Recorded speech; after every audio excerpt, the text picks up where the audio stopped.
Saya akan memperlengkapi sebagai seorang istri, saya akan menolong memperlengkapi apa yang Pak Yus sampaikan. Praktekkan saja. Jadi saya akan tambahkan pada malam hari ini, kalau Pak Yus tadi sudah sampaikan fokus beberapa fokus ya, ada 4 fokus kalau nggak salah. Fokus yang ingin saya sampaikan adalah fokus bagaimana kita mensukseskan atau mensejahterakan pernikahan kita. Kita mesti memfokuskan diri kita, pasangan suami istri, untuk supaya pernikahan kita berhasil, supaya pernikahan kita sukses. Dimanapun seorang pasangan yang menikah pasti tidak pernah memikirkan pernikahannya akan gagal, tapi setiap pasangan selalu memikirkan akan pernikahannya yang sukses. Tapi dengan berjalannya waktu, seringkali nilai-nilai itu, keinginan itu terlupakan atau terdegradasi. Nah, kita mesti belajar kembali kepada fokus untuk pernikahan kita menjadi pernikahan yang sukses, pernikahan kita menjadi pernikahan yang langgeng ya. Hal yang pertama yang ingin saya sampaikan adalah saling mendahulukan dengan pasangan kita. Saling mendahulukan, saya saling mendahulukan suami juga mendahulukan istri. Nah, dalam hal apa? Dalam hal keinginan, dalam hal tubuh, jiwa, dan roh. Segala sesuatunya kita mesti mengutamakan satu dengan yang lain, terutama ya jiwa ya. Jiwa itu jiwa itu mungkin kesukaan, mungkin perasaan, mungkin itu hal-hal yang membuat jiwa pasangan kita senang ya. Seperti saya memberi contoh saja, suami saya sedang beberapa hari ini memberikan pemenuhan, mengutamakan kebutuhan jiwa saya, sehingga saya itu jiwanya senang. Pak Anton kok guyu-guyu, kenapa? Sudah tahu ya. Dia senang, saya kesepian. Itu namanya berkorban demi istri. Ya. Jadi beliau memberi kesempatan kepada saya selama 3 hari buat bersenang-senang bersama dengan teman-teman SMA saya gitu ya. Jadi yang sudah berapa puluh tahun, tahun depan itu saya sudah lulus 40 tahun dari SMA. Jadi sudah berpuluh tahun saya tidak bertemu dengan teman ya. Mungkin ada yang beberapa tahun yang lalu kita ketemu ya. Tapi semuanya hari-hari itu kami lupa akan bahwa kita sudah tua, tapi kita menjadi muda kembali. TikTokan lah, yang apalah, kadang-kadang malu juga ya. Tapi itu beliau Pak Yus memberikan pemenuhan buat jiwa saya, mengutamakan, mendahulukan pemenuhan jiwa saya supaya saya senang gitu ya. Tepatnya saya mengorbankan diri saya untuk istri saya.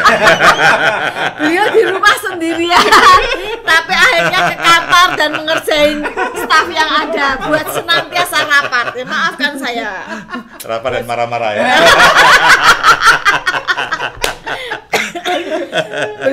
Beliau memberi kesempatan pada saya untuk saya senang, tapi pada staf stres buat stres, maafkan saya. Oke, itu ya, pemenuhan, saling mengutamakan kebutuhan tubuh, jiwa, dan roh. Tubuh ya pastilah kebutuhan kehidupan sehari-hari, makanan, minuman, pakaian, sandang, papan, pangan ya. Itu saling mengutamakan. Bukan berarti gini, istri harus menuntut.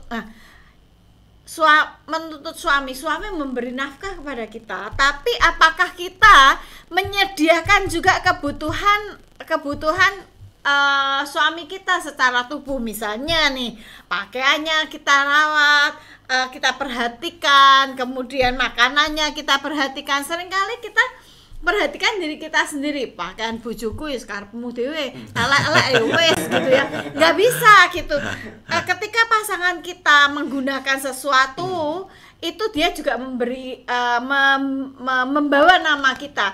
Kalau saya berdandan, kalau istri-istri ingat, kalau kita berdandan, kita itu berdandan demi buat suami kita, membawa harga diri, membawa sesuatu buat suami kita, bukan supaya orang melihat kita ini cantik gitu, enggak Misalnya dengan saya ya, istrinya Pak Yus kerumat. Yang kerumat siapa? Yang bangga ya harusnya suaminya gitu. Jangan kita sendiri, enggak. Jadi kita harus saling mendahulukan pasangan kita secara tubuh, jiwa, dan roh. Hal yang kedua ya, yang akan saya sampaikan adalah untuk menjaga kesuksesan dalam rumah tangga, seperti Pak Yus tadi sudah sampaikan sih, sebetulnya menghargai kontribusi satu sama yang lain dengan menunjukkan rasa syukur. Nah, kita mesti memiliki, kalau Pak Yus tadi sampaikan peran. Nah, saya seringkali mendengar banyak keluhan, ini sedikit berbeda sih sebetulnya. Mendengar banyak keluhan dari ibu-ibu yang seringkali berkata gini, saya tidak merasa dihargai oleh pasangan saya, padahal saya sudah bekerja, sudah masak, sudah merawat sebagai anak-anak, mengurus rumah tangga, tapi tidak ada rasa syukur dari pasangan saya, tidak ada terima kasih dari pasangan saya. Oleh sebab itu belajar kita untuk kita menjaga keharmonisan, menjaga kebahagiaan, menjaga kesuksesan rumah tangga kita, pernikahan kita. Belajarlah bersyukur pada pasangan kita, pada suami-suami, bersyukurlah buat istrimu yang sudah sejak pagi bangun tidur menyediakan segala sesuatu, masak nasi, masak air, kemudian nyuci-nyuci, ngepel segala macam, mengerjakan segala macam kebutuhan rumah tangga. Mungkin yang memiliki ART juga dia tetap mengatur segala sesuatunya. Demikian juga ibu-ibu mesti bersyukur kepada Tuhan, buat bapak-bapak, buat suami kita yang sudah bekerja dengan keras. Misalnya ya, bapak-bapak sudah bekerja, berusaha menyediakan segala sesuatunya, walaupun mungkin kelihatannya kecil, sedikit, tapi syukurilah, berterima kasihlah. Itu akan membawa kebahagiaan buat pasangan kita. Ketika kita bisa berterima kasih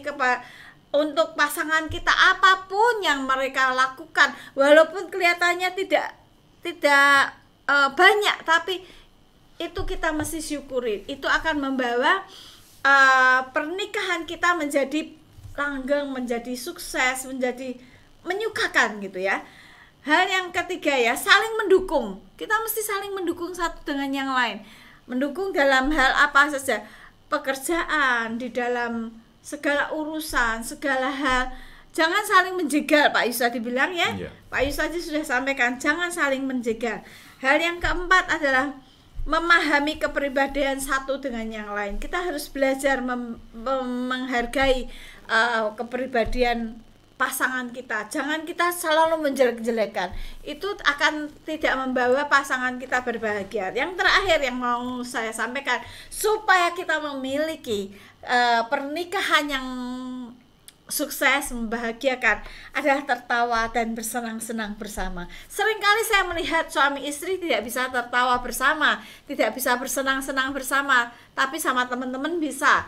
Tapi alangkah nikmatnya kalau kita bisa tertawa bersama dengan pasangan kita, bersenang-senang dengan pasangan kita. Itu saja, karena itulah salah satu ciri daripada harmoni keluarga adalah tertawa bersama.